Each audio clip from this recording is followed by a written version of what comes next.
Okay, let's go. Alright, so what is up guys? This is Van again of Lapu-Lapu Auto Sales. This is Season 2, Episode 1. Let's go! Okay, so karon we are doing a one-on-one nga guide nila. So we onboarded our new team pag June 1. So this is Season 2 na because we have a fresh start with Lapu-Lapu Auto Sales. So this is Remar. This is our operations supervisor and we have our mechanic at the back, si Sir Michael. Maglibo ko na kay Tulo ka bok Mark. Michael pag yun. So karon magyarda ta and then ato ang i-run through nila kung sa ato mga standard operating procedures when it comes to checking a car. So muna ma-familiarize nila kung asa mga locations sa ato ang mga partner nga banks. So taas-taas na ang agiron. Let's go!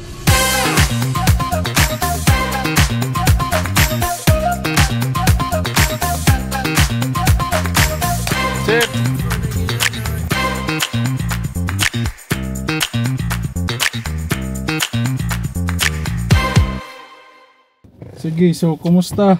Kumusta ang ato ang pagkuan sa first year doon sa imong na-learn doon Sir Remar? So far, sugo lang akong learning karon sa first visit sa Yarda, sir. Ma-train ko sa pag-choose og quality cars. Labaw na sa mga unit na nindot o soon in the future na pwede paliton. So makuha kong knowledge niya kay step by step man ang ato ang pag-checking sa mga unit. So kung nakabantay mo unom to siya. Yes sir. Ang ako arang gusto ko on dito ang tulura. So ako nang ikuha ninyo ugma na sa kung anong katong gipili o anong wala gipili ang tulo. Sige sir. Ikaw sir, mechanic. Kumusta? Ang yung mga makina kay okay naman yung mga makina tanan kana lang mga minor issues katong mga Baterya na. Oh, mura gina usually ang issue diri sa Yarda. Mga lubat kay taod-taod mga tambay. So mura na so far niya kanang mga dents, scratches, mga tail light, headlight, nga mga buak, mao gina mga bantayanan, mga windshield. Kay mao na mga mahal ilisan o dako sa na og pahak sa atong expenses. Mao na nga diha mo vary atong presyo. Okay, good start. Nya next stop maniud to sa ta.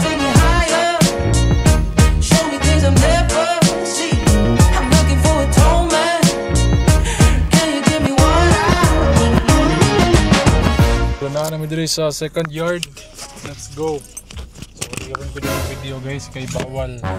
Kay makitaan niyo ninyo asam supplier. Hi! Come on, man! Okay, so manata sa second yard.